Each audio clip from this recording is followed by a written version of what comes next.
What's good, everyone? Infamous Legacy here, and here is my video on my experience and thoughts about the Suicide Squad Kill the Justice League alpha test.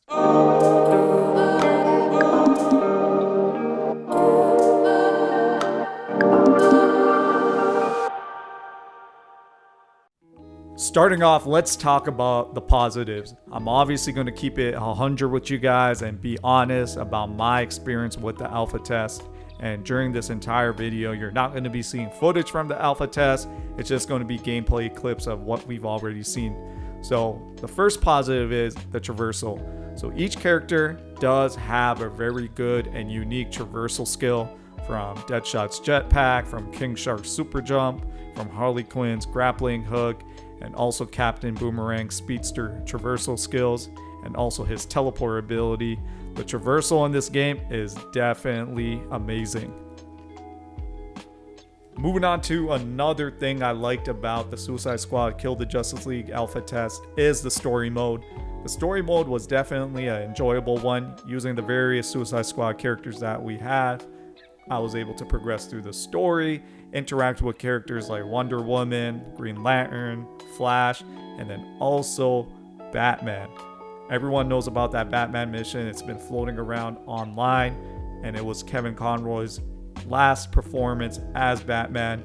And that mission right there honestly had me tripping a little bit with how suspenseful it was. Obviously, no spoilers. You guys are going to be seeing it once you pick up the game and going through that mission.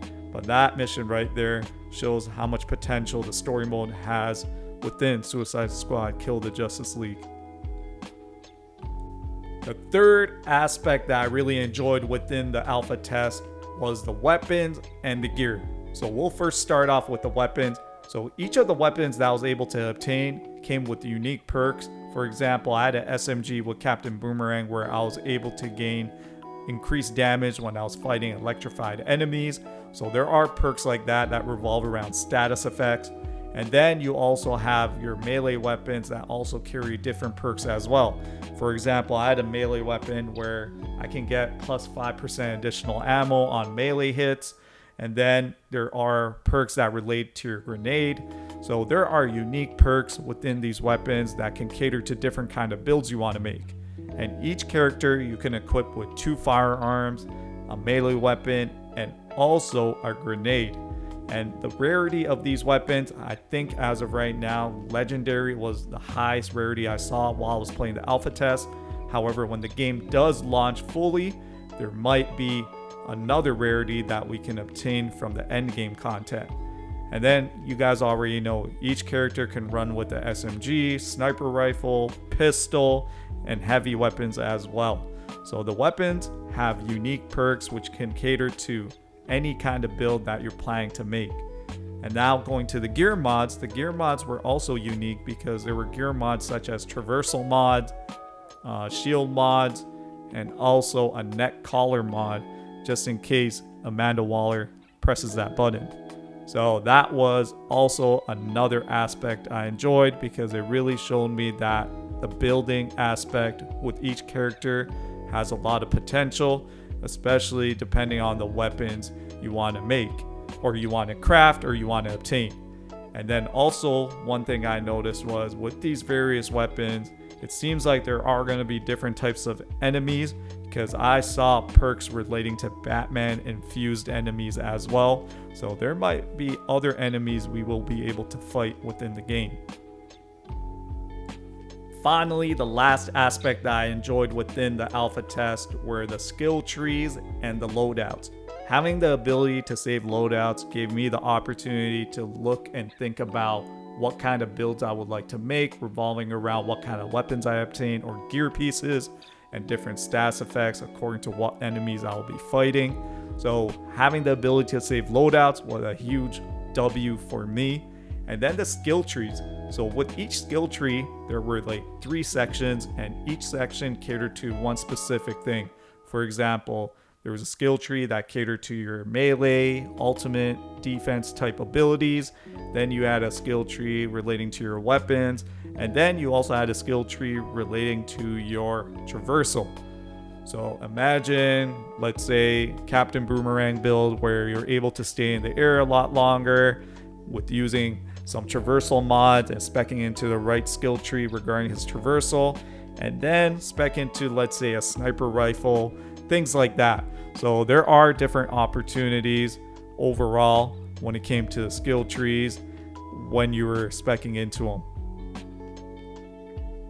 Let's talk about the negatives now from the alpha test experience.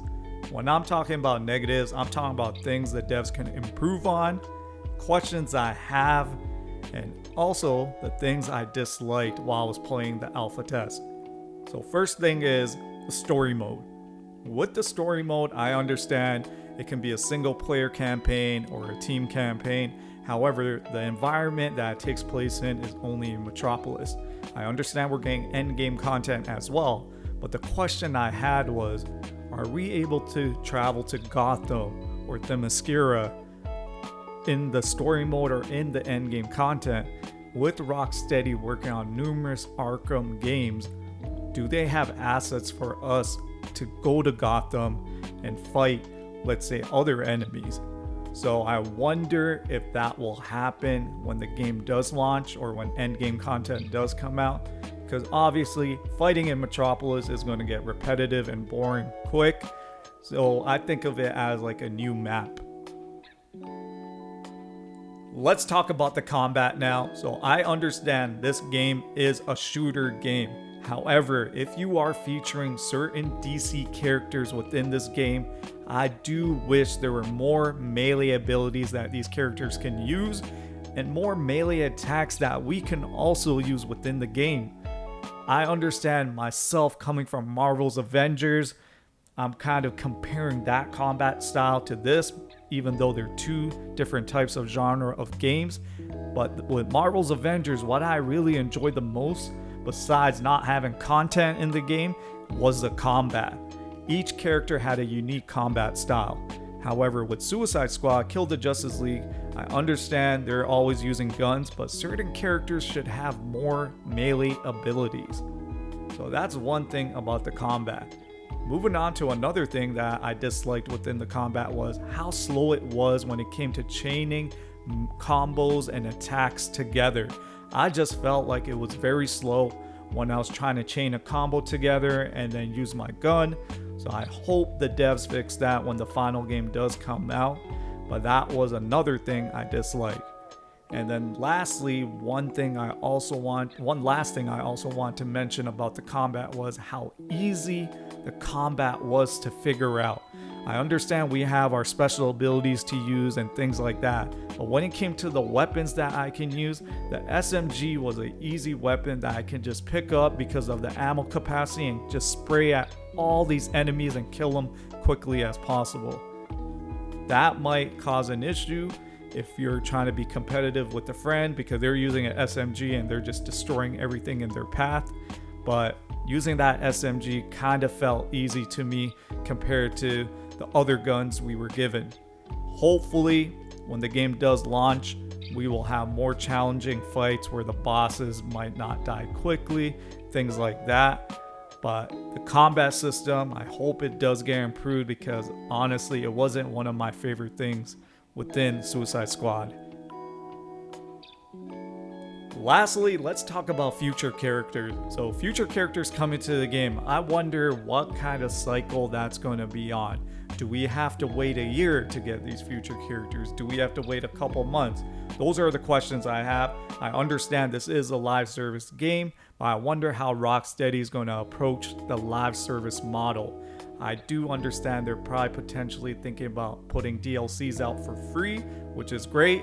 However, with these characters, we understand as players and as players of other superhero type games like Marvel's Avengers, we were waiting on certain characters to come to the game. And with these characters, if they ever do come to the game, are they going to be complete carbon copies of the characters that are already in the game? For example, will King Shark just be like Killer Croc if Killer Croc comes to the game? I have questions like that, and obviously it's something we just have to wait on. It's again something I do not dislike. It's just something I'm thinking about.